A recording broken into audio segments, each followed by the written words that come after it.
Karen property takedown time. Recalling this story made my heart smile. A few years ago, I was building a new fence for a friend of mine. I had to remove the old sections that were falling apart first, of course, and when I got to the intersection of his back fence, his side fence, and the next door neighbor's back fence, I carefully separated the neighbor's fence from his and proceeded to carry on removing the side sections that went between their two properties. My friend had told me that the side section was 100% on his property and that the previous owner, 30 plus years ago, had deliberately given the next door neighbor's property an extra foot or so to ensure that he was building on his own property without calling for and paying for a survey. The neighbor, Susan, who I will refer to as Karen for the remainder of this story, came running outside screaming at me that I couldn't remove the side fence and that it was their property, and just what do I think I'm doing? I responded back very calmly that my friend had told them well in advance that he was going to replace the fence, that he was just going to build it in the same place as the old one, and asked if they were willing to split the cost, to which they declined. No biggie. Karen started screaming at me again, telling me that I had no right to do that, and that my friend did not give them proper notice, and that she did not realize that there wouldn't be anything between the two properties to contain their dog. By now, I'm about ready to lose my crap, so I knocked on my friend's back door to let him know what was going on, and that he needed to talk to Karen, and that I was leaving because I didn't want to do or say anything that I would regret, or cause problems with the neighbors for my friend. The entire project got put on hold pending a property survey that was going to cost $650, and that they demanded that my friend pay half of, despite telling them that the fence was definitely on his property and nothing was going to change with the new fence, and that he was fine with them continuing to have a foot or so of his property so that he didn't have to rock the boat. Fast forward to the following Monday when the surveyor comes out.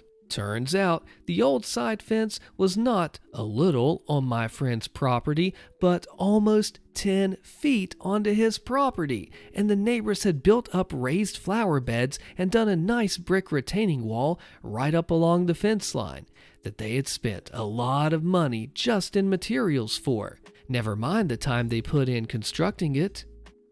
Needless to say, my friend came away with the biggest crap-eating grin. For the mere price of $325, he was entitled to expand his yard of more than 30 years by about 800 square feet.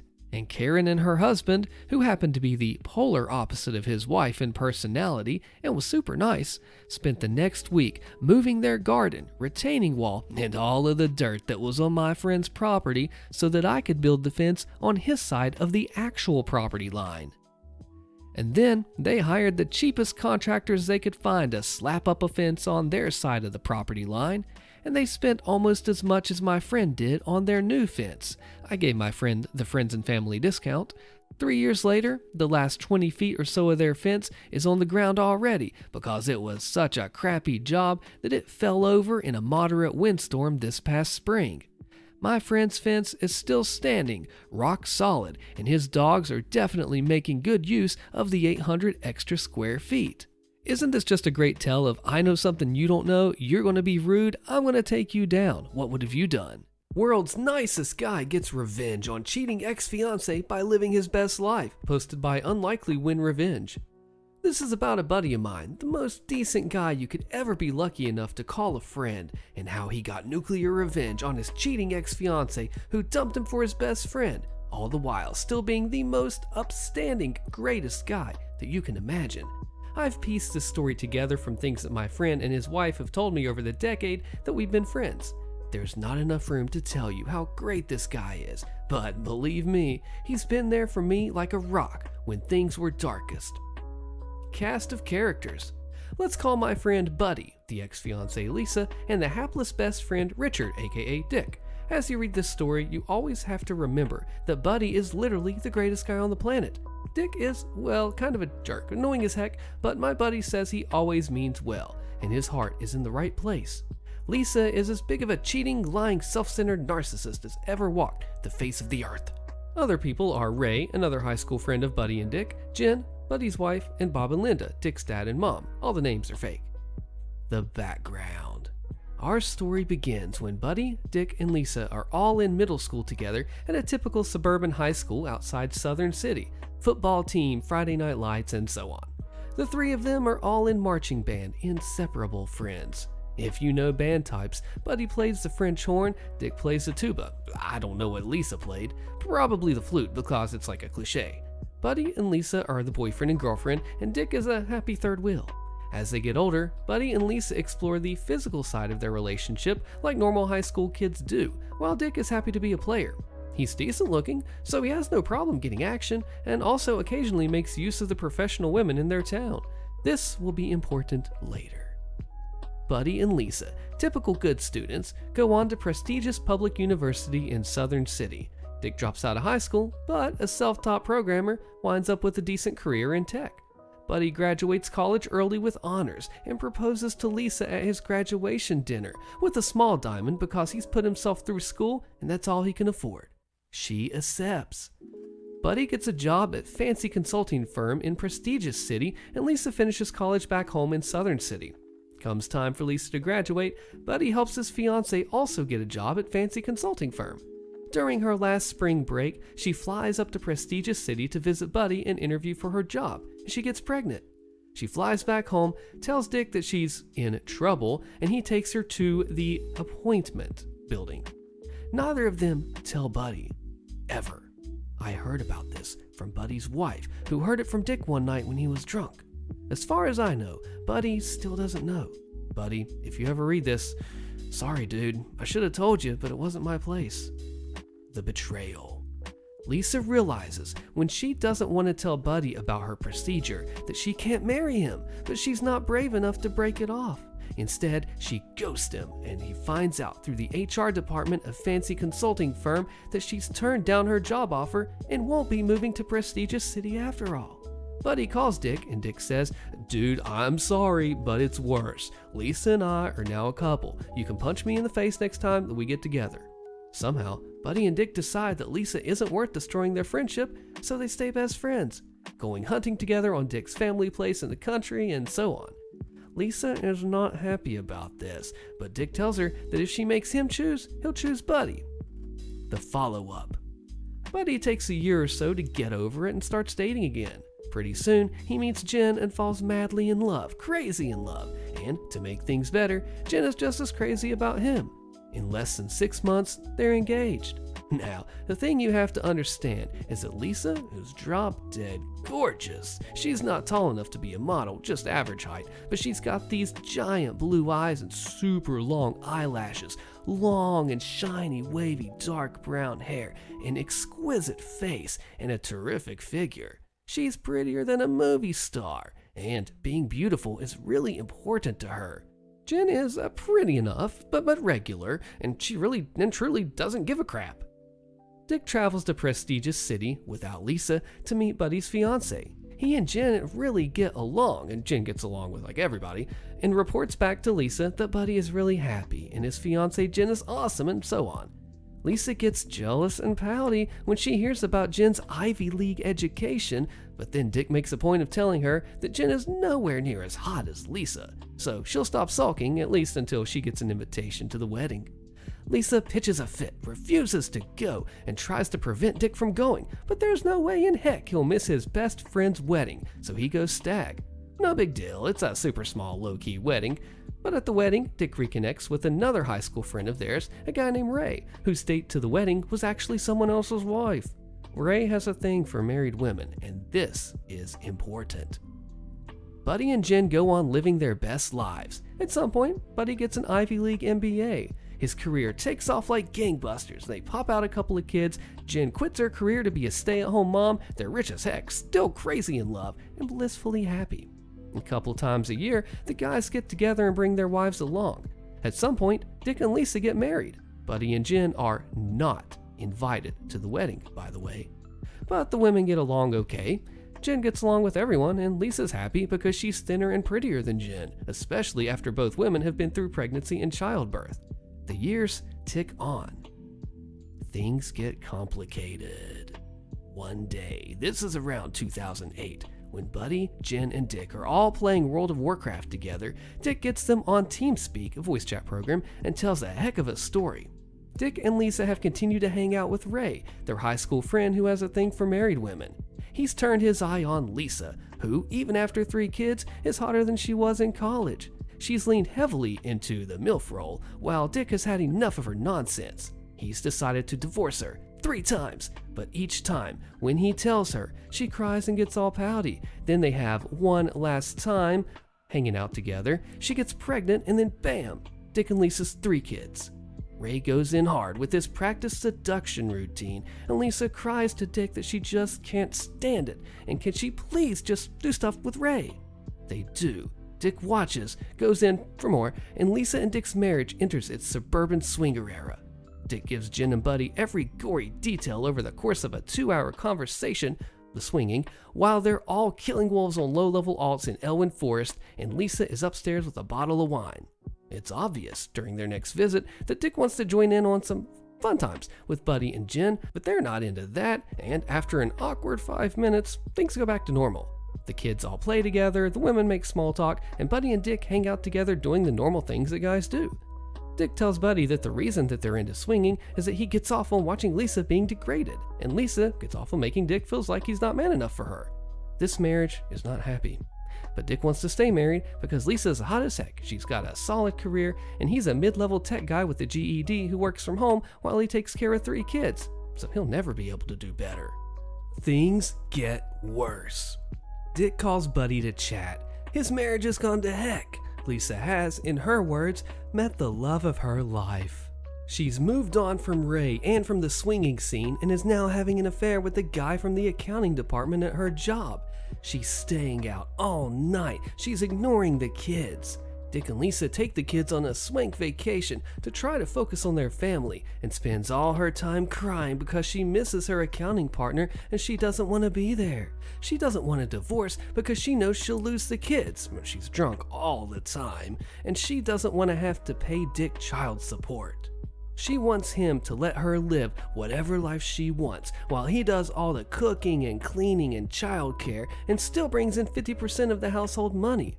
Lisa also will not shut the heck up about how she could have married Buddy and been like Jen, a stay-at-home mom in a giant 5,000 square foot house with 6 bedrooms and a pool. I should mention that Buddy has also had a Neville Longbottom style glow up and gone from a nerdy band kid to a silver-haired, super confident, high-level executive in a top-tier consulting firm. Whereas Dick is still the guy working from his basement in sweatpants, covered in Dorito crumbs. He has been working on himself, but there's no way he can compete in Lisa's eyes, although both Buddy and Jen tell me about Dick's great qualities. Lisa is jealous, hopping mad, and she blames Dick. Dude, trust me, I know, she is bad news. Leave her, Buddy tells his friend. It is the last conversation they will ever have. Holy crap, this is terrible. Buddy gets a call at work one afternoon. It's Bob, Dick's dad. Dick got drunk, woke up Lisa at 3 a.m., told her that he never loved her, that she'd never been enough of a woman for him, that he'd been visiting ladies of the night during most of their marriage, and that he hoped that she would go to heck. Then he exited this world in such a way that the splatter went all over her and all over the bed. When the ambulance got there, she was hysterical, sitting on the curb outside the house, screaming over and over again, "Take me too, it's all my fault, it's all my fault." Later, Bob would call Buddy to tell him that Lisa specifically says he is not welcome at the funeral. Bob and Linda, Dick's parents, step in to take care of the 3 little kids who did nothing wrong and do not deserve this, while Lisa does nothing but work and drink. The coup de grace. About a year later, Buddy flies to Southern City to put flowers on Dick's grave and visit with Dick's parents, Bob and Linda. Bob is still in shock, but he and Linda have taken Lisa in as a daughter. Lisa's mom is dead, and she's no contact with her dad and stepmom, to try and help her through this as much as they can. Why did Lisa say it was all her fault, and why did she ban you from the funeral? Bob asked Buddy. What don't I know? What's the rest of the story? Why did Dick do it? The moment of ultimate revenge. Buddy thinks for a minute and decides that it will help Bob and Linda to understand the tragedy that happened to their son if they know the full story. So he tells them everything. Bob and Linda have continued to do everything for the three kids, and they continue to treat Lisa well because that is best for the children. But the clock is ticking. Lisa's remarried now. When the kids are old enough, Bob and Linda will tell them the whole story. The youngest kid will be 18 soon. Buddy is still grieving over his friend. What did Buddy do to get revenge on his cheating ex-fiancée? For one, he stayed friends with the guy who stole her, letting her know how important she was to him versus the friendship. 2, moved on and married someone smarter, nicer, and less pretty, letting her know how important her best quality, or her only good thing about her, was to him. Had a heck of a successful career coming in number 3, causing her much jealous anguish.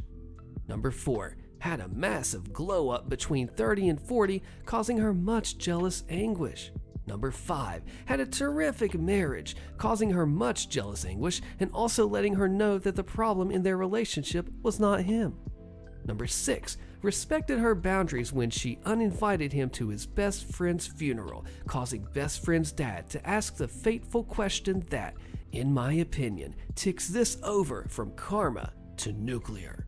Now, proof that living well is indeed the best revenge. Sucks about Dick though. Buddy says he was the kind of guy who would come to your house when all heck broke loose, clean your fridge, and make a 5-star dinner with whatever he could find. Nuclear vengeance wasn't worth the cost. I wish I had known him. Revenge on the Movie Producer, posted by Kibu Fox.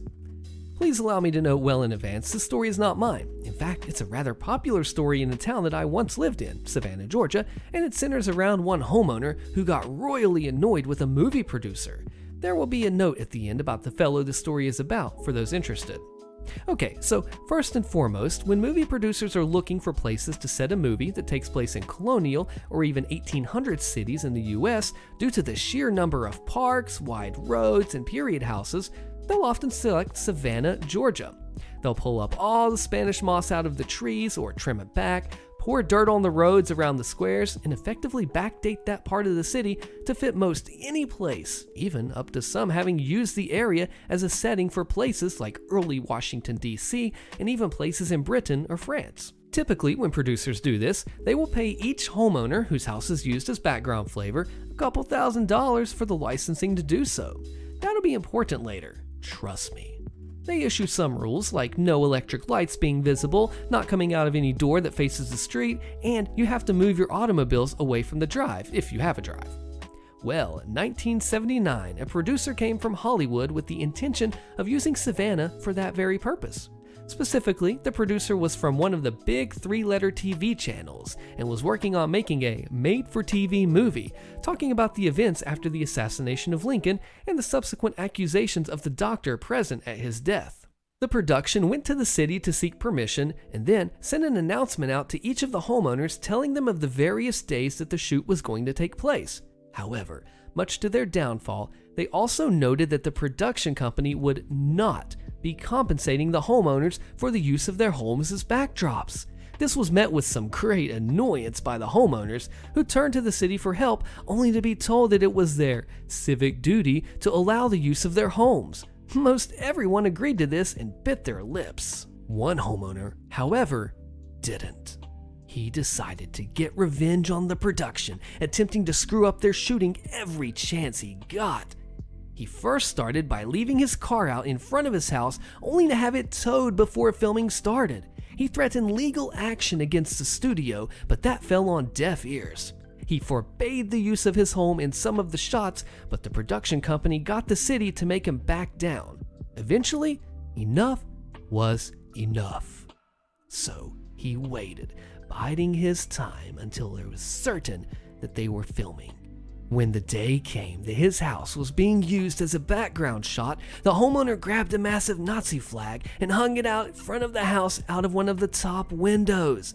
The production company balked. They knew that this ruined any shot they'd use there. And what's more, they started to question just when he'd put the flag up. Was it just the one day? Or had all the previous shots, some of which showed the house from across the square, been ruined as well? They turned to the city for help, and the city just basically shrugged, saying that it was his First Amendment right to do that, and implied that had the production company paid the homeowners as had always been done before, then this probably wouldn't have happened. In the end, the production company had to end shooting and go to the homeowner begging for him to remove the offending flag. He did eventually do so, but only after his lawyer got a contract in writing that required the production company to pay all the homeowners for having their homes in the shot. The flag came down and the shooting wrapped in less than a day. Interestingly, it's said that in the movie in question, The Ordeal of Dr. Mudd, there are several shots where you can see that bright red flag flying from one of the homes in a distance. That stunt cost the producer quite a substantial amount of money and pushed production back at least a year while they tried to find every single instance that that flag flew in the background shots. This homeowner would go on to himself become very famous, though not for a good reason. Even so, he lives on among the legends of that city, both for his revenge against a movie producer and his later brush with fame. The fellow in question is none other than Jim Williams. Williams was an American antiques dealer and a historic preservationist based in Savannah, Georgia. He played an active role in the preservation of the Savannah Historic District for over 35 years. Williams was arrested on May 2, 1981 for the alleged murder of 21-year-old Danny Hansford, with whom he had been having a relationship with at Mercer House. After the subsequent 4 trials, a record in the state of Georgia, Williams was finally acquitted by a jury in Augusta in May 1989, 8 years after his arrest. Williams died in 1990 of heart failure, though AIDS is also suspected. He is the center of the story, Midnight in the Garden of Good and Evil novel, and later Clint Eastwood movie. Talk about standing up for your neighbors, holy cow, what a guy, but then to find out his other shady past and passing away a year after he was acquitted by a jury, oh my goodness, what a roller coaster of a story. What do you think? Karen thinks she owns my property. I make her regret messing with me. Click the video on your screen, you don't want to miss a fallout of this one, and I'll see you there.